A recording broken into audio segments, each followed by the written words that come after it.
Hi guys, welcome back to my YouTube channel.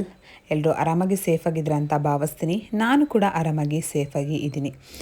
ಈ ಒಂದು ಪುಟ್ಟ ವ್ಲಾಗ್ ನಿಮಗೆ ಇಷ್ಟ ಆದರೆ ಪ್ಲೀಸ್ ಲೈಕ್, ಶೇರ್, ಕಮೆಂಟ್ ಮಾಡಿ, ಸಬ್ಸ್ಕ್ರೈಬ್ ಮಾಡಿಕೊಂಡು ಸಪೋರ್ಟ್ ಮಾಡಿ.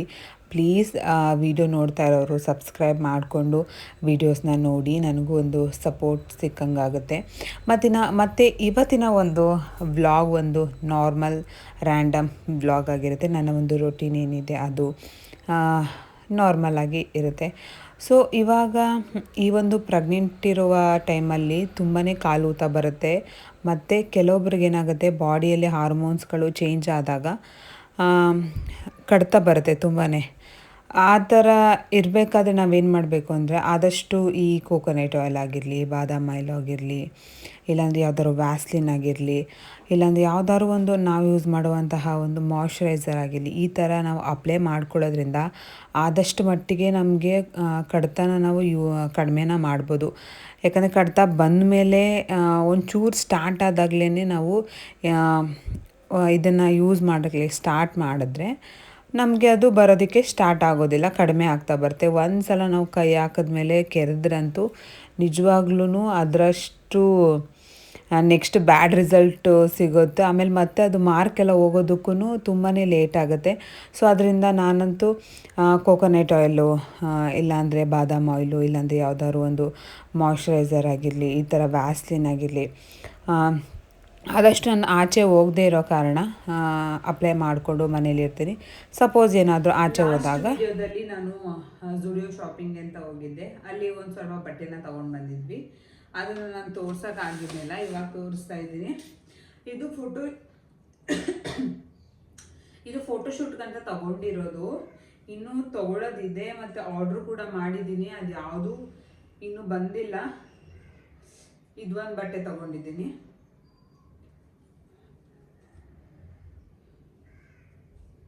ಈ ಥರ ಬರುತ್ತೆ. ಇದು ಫುಲ್ ಪ್ಲೇನ್, ಇಲ್ಲಿ ಮಾತ್ರ ಟೈ ಥರ ಮಾಡೋದು ಈ ಥರ.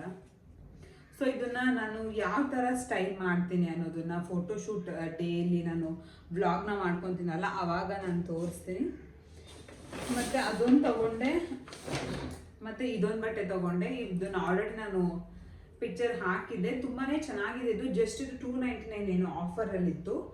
ಇದು $899 ಇರೋದು $299ಗೆ ಸಿಕ್ತು. ಕ್ವಾಲಿಟಿ ಅಂತೂ ತುಂಬಾ ಚೆನ್ನಾಗಿದೆ.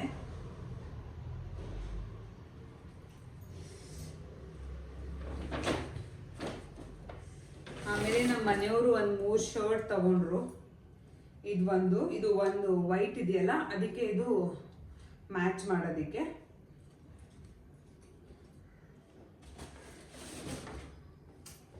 ಮತ್ತೆ ಇದೊಂದು ತಗೊಂಡ್ರು. ಇದು ಹಾಗೆ ಇಷ್ಟ ಆಯಿತು ಅಂತ ತಗೊಂಡಿದ್ದಷ್ಟೇ. ಇದು ಕೂಡ ಅಷ್ಟೇ $699. ಅದು ಕೂಡ $699. ಇದು ಕೂಡ $699. ಇದು ಒಂದು ಪ್ಲೇನ್ ಶರ್ಟ್ ವೈಟ್. ಇದು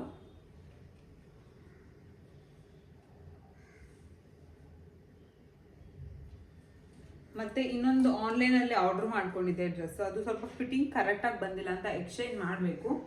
ಸೇಮ್ ಡ್ರೆಸ್ನ ಎಕ್ಸ್ಚೇಂಜ್ಗೆ ಹಾಕಿದ್ದೀನಿ, ಅದನ್ನು ಕೂಡ ತೋರಿಸ್ತೀನಿ ಇವಾಗ. ಈ ಬಟ್ಟೆನ ನಾನು ಆರ್ಡರ್ ಮಾಡಿದ್ದೆ, ಬಾಡಿಕಾನ್ ಡ್ರೆಸ್. ಇದು ತುಂಬಾ ಚೆನ್ನಾಗಿದೆ. ಕ್ವಾಲಿಟಿ ಅಂತೂ ಇದು $800 ಏನೋ. ಆದರೆ ನನಗೆ ಸ್ಮಾಲ್ ಸೈಜ್ ಬಂದುಬಿಟ್ಟಿದೆ. ನಾನು ಎಮ್ ಸೈಜ್ ಬುಕ್ ಮಾಡಿದ್ದೆ. ಇದನ್ನು ಎಕ್ಸ್ಚೇಂಜ್ಗೆ ಹಾಕಿದ್ದೀನಿ. ಸೇಮ್ ಎಮ್ ಸೈಜ್ನ ತಗೊಬೇಕು. ಇದೆಲ್ಲ ಒಂದು ಸಾರಿ ಅಲ್ಲಿ ಫೋಟೋಶೂಟ್ ಮಾಡ್ಸೋಣ ಅಂತ ಅಂದ್ಕೊಂಡಿದ್ದೀನಿ. ಒಂದು ಗೌನಲ್ಲಿ ಮಾಡ್ಸೋಣ ಅಂತ. ಇದು ಒಂದು ಬಾಡಿಕಾನು, ಇನ್ನೊಂದು ರೆಡ್ ಕಲರ್ ಫ್ರಾಕ್ ಇದೆ. ಸೊ ಅದರಲ್ಲಿ ಮಾಡ್ಸೋಣ ಅಂದ್ಕೊಂಡಿದ್ದೀನಿ. ಇದು ಒಂದು ವೈಟ್ದೊಂದು ನೋಡೋಣ. ಇನ್ನೊಂದು ಯಾವುದಾದ್ರೂ ಇದ್ದರೆ ಆ್ಯಡ್ ಮಾಡ್ಕೊತೀನಿ. ಒಂದು 5-6 ಥೀಮಲ್ಲಿ ಮಾಡ್ಸೋಣ ಅಂತ ಅಂದ್ಕೊಂಡಿದ್ದೀನಿ. ಯಾವ ಥರ ಬರುತ್ತೆ ಫೋಟೋಶೂಟ್ ಅಂತ ಗೊತ್ತಿಲ್ಲ. ಆಲ್ರೆಡಿ ಫೋಟೋಗ್ರಾಫರ್ ಕೂಡ ಬುಕ್ ಆಗಿದ್ದಾರೆ. ಕೆಂಗೇರಿ ಹತ್ರ ಒಂದು ರೆಸಾರ್ಟ್ ಇದೆ. ಸೊ ಅಲ್ಲಿ ಫೋಟೋಶೂಟ್ಗಂತಾನೆ ಇರೋದದು. ಸೊ ಅಲ್ಲಿ ಬುಕ್ ಮಾಡಿದ್ದೀನಿ. ಅದ್ರ ಬಗ್ಗೆ ಇನ್ಫಾರ್ಮೇಷನ್ ನಾನು ನೆಕ್ಸ್ಟು ಅಲ್ಲಿ ಹೋದ್ಮೇಲೆ ನಾನು ಆ ವಿಡಿಯೋಸ್ ಎಲ್ಲ ಮಾಡ್ತೀನಲ್ಲ ಆವಾಗ ಕೊಡ್ತೀನಿ. ಆರಾಮ್ಸೆ ನಾವು ಆರಾಮ್ಸೆ ಅಲ್ಲಿ ಫೋಟೋಶೂಟ್ ಮಾಡ್ಕೋಬೋದು. ಕಡಿಮೆ ಅಮೌಂಟಲ್ಲಿ ನಾವು ಕಡಿಮೆ ಬಜೆಟಲ್ಲಿ ಏನಾದರೂ ಫೋಟೋಶೂಟ್ ಎಲ್ಲ ಮಾಡಿಸ್ಕೊಬೇಕು ಅನ್ನೋದೇ ಏನಾದರೂ ಇದ್ದರೆ ಆ ಒಂದು ಪ್ಲೇಸ್ನ ಕಣ್ಣು ಮುಚ್ಕೊಂಡು ಸೆಲೆಕ್ಟ್ ಮಾಡ್ಕೊಬೋದು. ಮತ್ತು ನಾನು ಫೋಟೋಗ್ರಾಫರ್ನ ಬುಕ್ ಮಾಡ್ಕೊಂಡಿರೋದು ನಮಗೆ ಗೊತ್ತಿರೋರೇನೆ. ಅವರು ಕೂಡ ಸೀಮಂತದ್ದು ಮತ್ತು ಪ್ರೀ ವೆಡ್ಡಿಂಗ್ ಎರಡನ್ನೂ ಸೇರಿಸಿ ಬುಕ್ ಮಾಡಿರೋದು. ತುಂಬಾ ಅದು ಸ್ವಲ್ಪ ಘಾಟ್ ಇತ್ತು ಅಂತ ಅಂದ್ಬಿಟ್ಟು ಸ್ವಲ್ಪ ಕೆಂಬಂತು. ಆವಾಗಲೇ ಚಟ್ನಿಗೆ ನಾನು ಮೆಣಸಿನ್ಕಾಯಿನ ಸ್ವಲ್ಪ ಫ್ರೈ ಮಾಡಿಬಿಟ್ಟು ಹಾಕಿದ್ದೆ. ಸೊ ಅದರದ್ದು ಘಾಟು ಕೆಂಬಂತು. ಇದಿಷ್ಟು ಥೀಮಲ್ಲಿ ಮಾಡ್ಕೊಳ್ಳೋಣ ಅಂತ ಇದ್ದೀನಿ. ನಾನು ಆ ರೆಸಾರ್ಟ್ ಅದು ಬ್ಯಾಂಗ್ಳೂರ್ ಫೋಟೋ ಸ್ಟೋರೀಸ್ ಅಂತ ಏನೋ ಅದರದ್ದು ಒಂದು ನೇಮು. ಸೊ ಅಲ್ಲಿ ಮಾಡ್ಕೊಳ್ಳೋಣ ಅಂತಿದ್ದೀನಿ. ಕಡಿಮೆ ಬಜೆಟಲ್ಲಿ ಮಾಡ್ಕೊಬೋದು. ಅದು ಇಷ್ಟು ಅವರ್ಗೆ ಅಂತ ಇರೋದು. ಅಲ್ಲಿ ನಾನು ವೀಡಿಯೋ ಮಾಡ್ತೀನಲ್ಲ, ಆವಾಗ ಅದ್ರ ಬಗ್ಗೆ ನಾನು ಯಾವ ಥರ ಇದೆ, ಚೆನ್ನಾಗಿದೆಯಾ ಏನು ರೆಸಾಲ್ಟ್ ಅನ್ನೋದನ್ನು ಶೇರ್ ಮಾಡ್ಕೊತೀನಿ. ಸಪೋಸ್ ಏನಾದರೂ ನೀವೇನಾದರೂ ಇದಕ್ಕಿಂತ ಮುಂಚೆ ಅಲ್ಲಿ ಹೋಗಿ ಏನಾದರೂ ಫೋಟೋಶೂಟ್ ಏನಾದರೂ ಮಾಡಿಸಿದ್ರೆ ಅದನ್ನು ನನಗೆ ಕಾಮೆಂಟ್ ಮಾಡಿ, ಚೆನ್ನಾಗಿದೆಯಾ ಏನು ಎತ್ತ ಅನ್ನೋದನ್ನು. ಫೋಟೋಗ್ರಾಫರು ನಾನು ಫೋಟೋಸ್ ಎಲ್ಲ ಈ ಒಂದು ಮೆಟರ್ನರಿ ಶೂಟ್ದು ಫೋಟೋಶೂಟ್ ಆದಮೇಲೆ ನಾನು ಫೋಟೋಗ್ರಾಫರ್ ಬಗ್ಗೆ ನಾನು ಡೀಟೇಲ್ಸ್ನ ನಾನು ಶೇರ್ ಮಾಡ್ಕೊತೀನಿ. ಫೋಟೋಸ್ ಎಲ್ಲ ಯಾವ ಥರ ಬರುತ್ತೆ, ಮತ್ತು ಆಲ್ಬಮ್ ಕೂಡ ಮಾಡಿಸೋಣ ಅಂತ ಅಂದ್ಕೊಂಡಿದ್ದೀನಿ. ಎರಡೂ ನಾನು ಶೇರ್ ಮಾಡ್ತೀನಿ. ನಿಮಗೆ ಇಷ್ಟ ಆಗಿದ್ದರೆ ಕಾಮೆಂಟ್ ಮಾಡಿ, ನಾನು ಅವರ ಡೀಟೇಲ್ಸ್ನ ನಾನು ಕೊಡ್ತೀನಿ. ತುಂಬಾ ಚೆನ್ನಾಗಿ ಮಾಡಿಕೊಡ್ತಾರೆ. ಫೋಟೋ ಎಲ್ಲ ಅಪ್ಲೋಡ್ ಮಾಡಾದಮೇಲೆ ನೀವು ಡೀಟೇಲ್ಸ್ ಬೇಕಂತಂದರೆ ನನಗೆ ಕಾಮೆಂಟ್ ಮಾಡಿ ಹೇಳಿ. ಮತ್ತು ಇವಾಗ ಈವ್ನಿಂಗ್ ಆಗಿದೆ, ಒಂದು 5 ಆಗಿದೆ. ಇವಾಗ ಏನಾದರೂ ನಾನು ಸ್ನ್ಯಾಕ್ಸ್ ತಿನ್ನೋ ಟೈಮು. ಇವಾಗ ರೊಟ್ಟಿನ ಮಾಡ್ಕೊತಾ ಇದ್ದೀನಿ. ರೊಟ್ಟಿ ಮತ್ತು ಕಡಲೆಬೀಜ ಚಟ್ನಿ, ನನ್ನ ಫೇವ್ರೇಟ್ ಕಡಲೆಬೀಜ ಚಟ್ನಿನ ಮಾಡ್ಕೊತಾ ಇದ್ದೀನಿ. ರೊಟ್ಟಿ ಆಲ್ರೆಡಿ ಕಲಸಿಕ್ಕಿದ್ದೀನಿ, ಚಟ್ನಿನೂ ಕೂಡ ಮಾಡಿದ್ದೀನಿ. ರೊಟ್ಟಿನ ಸ್ವಲ್ಪ ಡಿಫ್ರೆಂಟಾಗಿ ಮಾಡ್ಕೊಂಡಿದ್ದೀನಿ, ತೋರಿಸ್ತೀನಿ ಕೂಡ ನಿಮಗೂ, ಬನ್ನಿ.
ಮತ್ತು ನಾನು ಆನ್ಲೈನಿಂದ ಈ ಒಂದು ಲೈಟರ್ನ ತರಿಸ್ಕೊಂಡಿದ್ನಲ್ವ, ಗ್ಯಾಸ್ದು ಲೈಟರು, ಇದಂತೂ ತುಂಬಾ ಚೆನ್ನಾಗಿ ಯೂಸ್ ಆಗುತ್ತೆ. ನಿಮ್ಗೆ ಬೇಕಂದರೆ ಲಿಂಕ್ ಶೇರ್ ಮಾಡಿ. ತುಂಬಾ ಚೆನ್ನಾಗಿ ವರ್ಕ್ ಆಗುತ್ತೆ, ದೀಪ ಅಂಟಿಸೋದಕ್ಕಾಗಿರಲಿ ಅಥವಾ ಈ ಥರ ಗ್ಯಾಸ್ ಅಂಟಿಸೋದಾಗಿರಲಿ. ನನಗಂತೂ ಸಖತ್ ಇಷ್ಟ ಆಯಿತು. ಮತ್ತು ಈವ್ನಿಂಗು ರೊಟ್ಟಿನ ಮಾಡ್ಕೊಂಡಿದ್ದೆ, ತುಂಬಾ ಚೆನ್ನಾಗಿ ಬಂದಿತ್ತು. ನನಗೂ ರೊಟ್ಟಿ, ಚಪಾತಿ, ಈ ಥರ ದೋಸೆ, ಈ ಪೂರಿ ಈ ಥರ ಇಷ್ಟ ಆಗುತ್ತೆ. ಬಟ್ ನಮ್ಮ ಮನೆಯಲ್ಲಿ ಸ್ವಲ್ಪ ರೈಸ್ ಐಟಮ್ ಇಷ್ಟಪಡ್ತಾರೆ ನಮ್ಮ ಮನೆಯವರು. ಸೊ ಇಬ್ಬರಿಗೂ ಒಂದೊಂಥರ ಮಾಡ್ಕೊಳ್ಳೇಬೇಕು. ತುಂಬಾ ಸಾಫ್ಟಾಗಿ ಬರುತ್ತೆ. ನೀವು ಕೂಡ ಒಂದು ಸಲ ಟ್ರೈ ಮಾಡಿ. ರೊಟ್ಟಿನ ಇಷ್ಟಪಡೋರು ತುಂಬ ಜನ ಇರ್ತಾರೆ. ನನಗೂ ಸಖತ್ ಇಷ್ಟ. ಈ ಹಳ್ಳಿ ಕಡೆ ಅಂತೂ ತುಂಬ ಜಾಸ್ತಿ ರೊಟ್ಟಿಗಳನ್ನ ಮಾಡ್ತಾರೆ. ರೊಟ್ಟಿ ಜೊತೆ ಕಾಯಿ ಚಟ್ನಿ ಆಗಿರಲಿ, ಕಡಲೆಬೀಜ ಚಟ್ನಿ, ಕಡಲೆ ಚಟ್ನಿ, ಆಮೇಲೆ ಉಚ್ಚಲ್ ಚಟ್ನಿ, ಹುರುಳಿಕಾಳು ಚಟ್ನಿ, ಈ ಥರ ಮಾಡಿಕೊಂಡು ತುಂಬಾ ತಿಂತಾರೆ. ನನಗೂ ಸಖತ್ ಇಷ್ಟ ರೊಟ್ಟಿ ಅಂತೂ. ನಾನು ಯಾವಾಗ್ಲೂ ಈ ಥರ ಸೊಪ್ಪೇನಾದರೂ ಇದ್ದರೆ ಅಥವಾ ಏನಾದರೂ ಈವ್ನಿಂಗ್ ಟೈಮ್ ಏನಾದರೂ ಸ್ನ್ಯಾಕ್ಸ್ ಬೇಕು ಅಂತಂದರೆ ನಾನು ಆದಷ್ಟು ರೊಟ್ಟಿನ ಮಾಡ್ಕೊಳ್ಳೋಕ್ಕೆ ಟ್ರೈ ಮಾಡ್ತೀನಿ. ಮತ್ತು ನಾನು ಒಂದು ದಾಲ್ ರೆಸಿಪಿನ ಇವಾಗ ನಾನು ಶೇರ್ ಮಾಡ್ಕೊತಾ ಇದ್ದೀನಿ. ಇದು ಕೂಡ ಅಷ್ಟೇ ತುಂಬಾ ಚೆನ್ನಾಗಿರುತ್ತೆ, ತುಂಬಾ ಒಳ್ಳೆಯದು. ಇಲ್ಲಿ ನಾನು ಒಂದು ಒಗ್ಗರಣೆಗೆ ಸ್ವಲ್ಪ ಎಣ್ಣೆ, ಸಾಸಿವೆ, ಜೀರಿಗೆ ಮತ್ತು ಬೆಳ್ಳುಳ್ಳಿ, ಕರಿಬೇವು ಇದಿಷ್ಟು ಹಾಕಿ ಚೆನ್ನಾಗಿ ಫ್ರೈ ಮಾಡ್ಕೊತೀನಿ. ಅದಾದಮೇಲೆ ಹೆಸರು ಕಾಳನ್ನ ಸ್ವಲ್ಪ ಸಾಲ್ಟ್ ಹಾಕಿ ಒಂದು 2-3 ವಿಷಲ್ನ ಬರೆಸ್ಕೊಂಡ್ರೆ ಸಾಕಾಗುತ್ತೆ. ಅದು ಬೇಗನೆ ಬೆಂದೋಗ್ಬಿಡುತ್ತೆ. ಅದನ್ನು ಇದಕ್ಕೆ ಹಾಕಿ ಚೆನ್ನಾಗಿ ಮಿಕ್ಸ್ ಮಾಡಿಕೊಂಡು ಅದಕ್ಕೆ ಸ್ವಲ್ಪ ಅರಿಶಿನ ಪುಡಿ, ಖಾರದ ಪುಡಿ, ಸ್ವಲ್ಪ ಧನಿಯಾ ಪೌಡರು, ಸ್ವಲ್ಪ ಉಪ್ಪು ನೀವು ನೋಡಿಕೊಂಡು ಉಪ್ಪು ಹಾಕ್ಕೋಬೇಕಾಗುತ್ತೆ. ಯಾಕಂದರೆ ಬೇಯೋದಕ್ಕೂ ಕೂಡ ವಿಷಿಲ್ಗೂ ಕೂಡ ನೀವು ಉಪ್ಪು ಹಾಕಿರ್ತೀರಲ್ವ. ಸೊ ಅದರಿಂದ ಅದಾದಮೇಲೆ ಒಂದು ಸ್ವಲ್ಪ ಬೆಲ್ಲನ ಹಾಕಿ ಚೆನ್ನಾಗಿ ಒಂದು 2-3 ಸಲ ಕುದಿಸಿದ್ರೆ ತುಂಬಾ ಟೇಸ್ಟಿಯಾಗಿರುತ್ತೆ. ಅನ್ನದ ಜೊತೆ ತುಂಬಾ ಚೆನ್ನಾಗಿರುತ್ತೆ. ಹೆಸ್ರು ಕಾಳು ತುಂಬಾ ತಂಪಿರೋದ್ರಿಂದ ನೀವು ವೀಕ್ಲಿ ಒಂದು 2-3 ಸಲ ಮಾಡಿಕೊಂಡು ತಿಂದರೆ ತುಂಬಾ ಒಳ್ಳೆಯದು. ನಾನು ಕೂಡ ಅಷ್ಟೇ, ವಾರದಲ್ಲಿ ಒಂದು 2-3 ಸಲ ಆದ್ರೂ ಮಾಡ್ತೀನಿ. ಒಂದೊಂದು ಟೈಮ್ಗೆ ಆಗಂಗೆ ಮಾಡ್ಕೊತೀನಿ. ಜಾಸ್ತಿ ಎಲ್ಲ ನಾನು ಮಾಡೋದಿಲ್ಲ. ಅಲ್ಲಿಗೆ ಸಾಕಾದರೆ ಸಾಕಾಗುತ್ತೆ. ಈ ಟೈಮಲ್ಲಿ ಆದಷ್ಟು ಸ್ವಲ್ಪ ತಂಗಳು ಊಟ ಏನಿದೆ ಅದನ್ನು ತಿನ್ನೋದಕ್ಕೆ ಅವಾಯ್ಡ್ ಮಾಡಬೇಕಾಗತ್ತೆ. ಯಾಕಂದರೆ ಡೇಟ್ ಬರ್ತಾ ಡೇಟ್ ಜಾಸ್ತಿ ಆಗ್ತಾ ಹೊಟ್ಟೆನೋ ಸ್ವಲ್ಪ ಲೈಟಾಗಿ ಕಾಣಿಸ್ಕೊಳ್ಳೋಕ್ಕೆ ಸ್ಟಾರ್ಟ್ ಆಗುತ್ತೆ. ಸೊ ಅದರಿಂದ ಆದಷ್ಟು ಆವತ್ತಿಂದು ಊಟ ಆವತ್ತೇ ಖಾಲಿ ಮಾಡೋಕ್ಕೆ ಟ್ರೈ ಮಾಡಬೇಕು. ಅದು ಅಲ್ಲದೆ ನಾರ್ಮಲ್ ಆಗೂ ಅಷ್ಟೇ ಆದಷ್ಟು ನಾವು ಬಿಸಿಯಾಗಿ ಊಟ ತಿನ್ನೋದಕ್ಕೆ ನಾವು ಮಾಡಿಕೊಂಡು ತಿನ್ನೋದಕ್ಕೆ ಟ್ರೈ ಮಾಡಬೇಕು. ತಂಗಳು ತಿನ್ಕೊಂಡ್ರೆ ಅದರಲ್ಲಿ ಏನೂ ಸಿಗೋದಿಲ್ಲ. ವೆಜಿಟೇರಿಯನ್ಸ್ಗಂತೂ ಮಾಡೋದು ನಾವು ಸ್ವಲ್ಪ ಹೆಲ್ದಿಯಾಗಿ ಸ್ವಲ್ಪ ಚೆನ್ನಾಗಿ ಮಾಡ್ಕೊಂಡು ತಿಂದರೆ ಚೆನ್ನಾಗಿರುತ್ತೆ. ಇಲ್ಲಾಂದರೆ ಯಾವುದ್ರಲ್ಲೂ ಪ್ರೋಟೀನ್ ಸಿಗೋದಿಲ್ಲ. ಮೊದಲಾದರೆ ಊರ ಕಡೆ ಎಲ್ಲ ಜೋಳದ ರೊಟ್ಟಿ ಅಂತೆ, ಜೋಳ ರಾಗಿ ಅಂತೆಲ್ಲ ಯೂಸ್ ಮಾಡ್ತಾಯಿದ್ರು. ಇವಾಗಂತೂ ಜಾಸ್ತಿ ರೈಸ್ ಐಟಮು, ಅದರ ರೈಸಲ್ಲಂತೂ ಏನೂ ಇಲ್ಲ, ಸುಮ್ಮನೆ ತಿನ್ನಬೇಕಷ್ಟೇ. ಬಟ್ ಅದನ್ನೇ ನಾವು ಜಾಸ್ತಿ ತಿಂತಾಯಿದ್ರೂ ನಮಗೇನೂ ಸಿಗೋದಿಲ್ಲ. ಅದು ಇರಬೇಕು, ಜೊತೆಗೆ ಏನಾದ್ರೂ ಪ್ರೋಟೀನ್ ಇರೋವಂಥದ್ದು, ಒಂದು ಸ್ವಲ್ಪ ಶಕ್ತಿ ಕೊಡುವಂಥದ್ದು ಏನಾದರೂ ತರಕಾರಿಗಳಾಗಿರಲಿ, ಈ ಥರ ಸ್ವಲ್ಪ ಜಾಸ್ತಿ ತಿಂದರೆ ಅಲ್ಲಿಗಲ್ಲಿಗೆ ಸರಿ ಹೋಗುತ್ತೆ. ಇವಾಗಂತೂ ಯಾವಾಗ ಯಾರಿಗೆ ಏನಾಗುತ್ತೆ ಅಂತಲೇ ಗೊತ್ತಾಗೋದಿಲ್ಲ, ಯಾವಾಗ ಹುಷಾರು ತಪ್ತಾರೆ ಅಂತ ಗೊತ್ತಾಗೋದಿಲ್ಲ, ಚೆನ್ನಾಗೇ ಇರ್ತಾರೆ. ಸೊ ನಾವು ಯಾವ ಥರ ಊಟ ತಿಂತೀವಿ ಅದ್ರ ಮೇಲೆ ನಮ್ಮ ಹೆಲ್ತ್ ಕಂಡೀಷನ್ ಯಾವ ಥರ ಇರುತ್ತೆ ಅಂತ ನಾವು ಹೇಳ್ಬೋದು. ಆದಷ್ಟು ಹೆಲ್ದಿಯಾಗಿ ಮಾಡಿಕೊಂಡು ತಿನ್ನೋಕ್ಕೆ ಟ್ರೈ ಮಾಡಿ. ಕೆಲವರು ಕೆಲ್ಸಕ್ಕೆ ಹೋಗ್ತಿರ್ತಾರೆ, ಟೈಮ್ ಮಾಡ್ಕೊಳ್ಳೋಕ್ಕಾಗೋದಿಲ್ಲ. ಸೊ ಆ ಥರದವರು ಏನೂ ಮಾಡೋಕ್ಕಾಗಲ್ಲ, ಅಡ್ಜಸ್ಟ್ ಮಾಡಿಕೊಂಡು ಸ್ವಲ್ಪ ಟೈಮ್ ಕೊಟ್ಟು ಮಾಡಿಕೊಂಡು ತಿನ್ನಬೇಕಾಗುತ್ತೆ. ಈ ಸಾಂಬಾರು ಕೂಡ ಅಷ್ಟೇ ತುಂಬಾ ಚೆನ್ನಾಗಿತ್ತು. ಚಪಾತಿ ಜೊತೆನೂ ಚೆನ್ನಾಗಿತ್ತು, ರೈಸ್ ಜೊತೆನೂ ಚೆನ್ನಾಗಿತ್ತು. ನನಗಂತೂ ಸಖತ್ ಇಷ್ಟ ಆಯಿತು. ನೀವು ಒಂದು ಸಲ ಟ್ರೈ ಮಾಡಿ, ನಿಮಗೂ ಕೂಡ ಇಷ್ಟ ಆಗುತ್ತೆ. ಮತ್ತು ಚಪಾತಿ ಹಿಟ್ಟೆಲ್ಲ ಕಲಸಿಕ್ಕಿದ್ನಲ್ಲ, ನಮ್ಮ ಮನೆಯವ್ರು ಬಂದಮೇಲೆ ನಮ್ಮ ಮನೆಯವರು ಚಪಾತಿ ಎಲ್ಲ ಒತ್ಕೊಡ್ತಾರೆ. ನನಗೆ ಸ್ವಲ್ಪ ಡಾಕ್ಟರು ಸ್ವಲ್ಪ ಚಪಾತಿ ಲಟ್ಸೋದು ಈ ಥರದ್ದೆಲ್ಲ ಸ್ವಲ್ಪ ಮಾಡಬೇಡಿ ಅಂತ ಹೇಳಿದರು.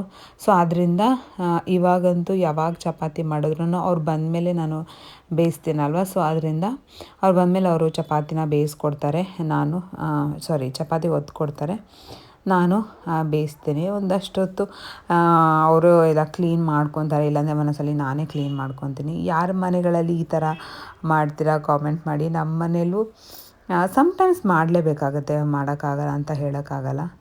ಇಲ್ಲ ಅಂತಂದರೆ ನಾವೇ ಮಾಡ್ಕೊತಾ ಇರ್ತೀವಲ್ವ. ಆಗಲ್ಲ ಅಂದಮೇಲೆ ಯಾರ್ದಾದ್ರೂ ಒಂದು ಹೆಲ್ಪ್ ಇದ್ದರೆ ತುಂಬಾ ಚೆನ್ನಾಗಿ ಅನಿಸುತ್ತೆ. ಮತ್ತು ಈ ಒಂದು ಪುಟ್ಟ ವ್ಲಾಗ್ ನಿಮಗೆ ಇಷ್ಟ ಆಗಿದ್ದರೆ ಪ್ಲೀಸ್ ನನ್ನ ಚಾನಲ್ನ ಸಬ್ಸ್ಕ್ರೈಬ್ ಮಾಡಿಕೊಂಡು ಸಪೋರ್ಟ್ ಮಾಡಿ. ಮತ್ತು ಬೇರೆ ವೀಡಿಯೋಸ್ಗಳನ್ನ ಅಪ್ಲೋಡ್ ಮಾಡ್ತಾ ಇರ್ತೀನಿ. ನಿಮಗೆ ಇಷ್ಟ ಆಗುತ್ತಾ ಏನು ಎತ್ತ ಅನ್ನೋದನ್ನು ಕಾಮೆಂಟ್ ಮಾಡಿ ಹೇಳಿ. ಮತ್ತು ಸಬ್ಸ್ಕ್ರೈಬ್ ಮಾಡಿಕೊಂಡು ಆ ವೀಡಿಯೋಸ್ನ ನೋಡಿ, ಆವಾಗ ನನಗೊಂದು ಸಪೋರ್ಟ್ ಸಿಗುತ್ತೆ. ನಾನಂತೂ ಏನು ಸಬ್ಸ್ಕ್ರೈಬರ್ಸ್ ಆಗ್ತಾನೇ ಇಲ್ಲ ಅಂತ ಯೋಚನೆ ಮಾಡ್ತಾಯಿದ್ದೀನಿ. ಯಾಕೆ ಅಂತ ನನಗೂ ಗೊತ್ತಿಲ್ಲ. ಪ್ಲೀಸ್ ಚಾನಲ್ನ ಸಬ್ಸ್ಕ್ರೈಬ್ ಮಾಡಿಕೊಂಡು ವಿಡಿಯೋ ಇಷ್ಟ ಆಗ್ತಾಯಿದೆಯಾ ಏನು ಎತ್ತ ಅನ್ನೋದನ್ನು ನನಗೆ ಕಾಮೆಂಟ್ ಮಾಡಿ ಹೇಳಿ. ಇಲ್ಲಾಂದರೆ ನನಗೇನೂ ಗೊತ್ತಾಗೋದಿಲ್ಲ. ನನ್ನ ಪಾಡಿಗೆ ನನ್ನ ವೀಡಿಯೋಸೇ ನನಗೆ ಹೆಂಗೆ ಬರುತ್ತೆ ಆ ಥರ ನಾನು ವೀಡಿಯೋಸ್ನ ಮಾಡಿ ಅಪ್ಲೋಡ್ ಮಾಡ್ತೀನಿ. ನೀವೇನಾದರೂ ಕಾಮೆಂಟ್ ಮಾಡಿದಾಗ ಈ ಥರ ಮಾಡಬೇಕು ಅನ್ನೋದೊಂದು ನನಗೆ ಐಡಿಯಾಗಳು ಸಿಗುತ್ತೆ. ಇಲ್ಲಾಂತಂದರೆ ಏನೋ ಅಷ್ಟಾಗಿ ಐಡಿಯಾಸುಗಳು ಸಿಗೋದಿಲ್ಲ. ಪ್ಲೀಸ್ ಮತ್ತೆ ನನ್ನ ಚಾನಲ್ ಸಬ್ಸ್ಕ್ರೈಬ್ ಮಾಡಿಕೊಂಡು ಸಪೋರ್ಟ್ ಮಾಡಿ. ನಿಮ್ಮ ಫ್ರೆಂಡ್ಸ್ ಮತ್ತು ಫ್ಯಾಮಿಲಿಗೆ ಶೇರ್ ಮಾಡಿಕೊಂಡು ಎಲ್ಲರ ಕೈಲೂ ಸಪೋರ್ಟ್ ಮಾಡಿಸಿ. ಮತ್ತು ವಿಡಿಯೋ ನೋಡಿದ್ದಕ್ಕೆ ಥ್ಯಾಂಕ್ಸ್.